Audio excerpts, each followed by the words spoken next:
तू गलत ही सही पर सहारा है मेरा, जब भी छोड़ता हूँ तुझको लड़खड़ा जाता हूँ। क्या कभी आपने ऐसा सोचा है कि आदमी कमज़ोर है या आदमी ने कुछ कमज़ोरियों को पाल रखा है?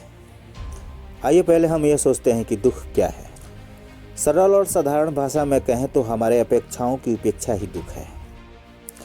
थोड़ा और गहरे जाएं तो ये कहा जा सकता है कि मनुष्य ने घटनाओं को होने के लिए स्वयं को दूरी मान रखा है। मतलब हमने ये मान लिया है कि जो भी हमारे आसपास हो रहा है या कहीं भी हो रहा है वह मेरे कारण या मेरे लिए हो रहा है। हमने अपने मैं को इतना विस्तारित कर लिया है कि अब हमारा मूल जो हम वास्तव में हैं हमारे मैं पर बार बार चोट करता है और कहता है कि तुम झूठे हो, और यह चोट हमारे अंतर का अंतर्द्वंद, हमारा खंडित व्यक्तित्व ही हमारे दुखों के लिए जिम्मेदार है। जब भी मनुष्य स्वयं को ईश्वर मानने की भूल करता है वह दुखी होता है। जब भी मनुष्य का मैं उसके मूल स्वरूप पर हावी होना चाहता है वह दुखी होता है। और एक विशेष बात कहता हूँ आपको, इस दुनिया में जितने भी दुखी मिल जाएं आप उसे दो वर्गों में रख सकते हैं।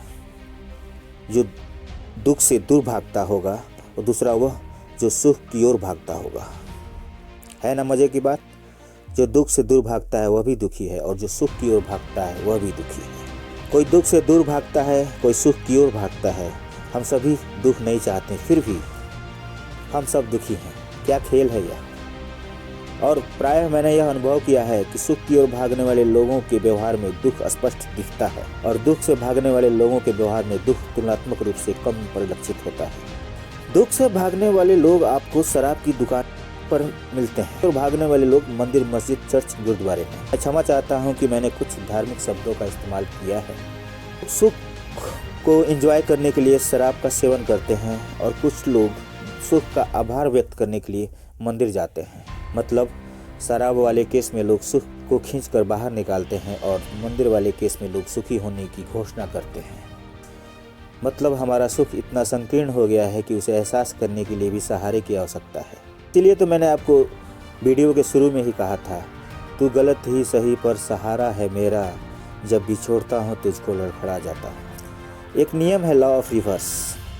यह कहता है कि हम जिस वस्तु से दूर जाना चाहें या प्रयत्न करें, हम अचेतन रूप से उस वस्तु के करीब जाने लगते हैं। यानी कि सचेतन रूप से हम प्रयत्न तो करते हैं कि हम फला चीज़ या वस्तु से दूर रहें, पर हमारा अवचेतन हमारे सारे प्रयासों को उस वस्तु की तरफ धकेलने में परिवर्तित कर देता है। मैंने जो टाइप बताया था लोगों का, उसमें एक दुख से दूर भागता है और दूसरा सुख की ओर भागता है। अब थोड़ा सोचिए कि हमारा केंद्र, हम दुख से भागते हैं, इसका केंद्र दुख है। हम सुख की ओर भागते हैं, इसमें भी केंद्र दुख है। हम सचेतन प्रयास तो सुखी होने का करते हैं, पर हमारा अवचेतन मन हमारे केंद्र को समझता है और हमारा सारा प्रयास दुख में परिवर्तित हो जाता है। यही है हमारे दुखों का मूल कारण। हम बचें कैसे? पकड़ ढीली छोड़ दो। अपने मैं के खोल से बाहर होने का प्रयत्न करो। यह भाव रखो कि जो हो रहा है उस पर तुम्हारा कोई वश नहीं, पर उस पर प्रतिक्रिया के लिए तुम जिम्मेदार हो। जय श्री कृष्ण। धन्यवाद।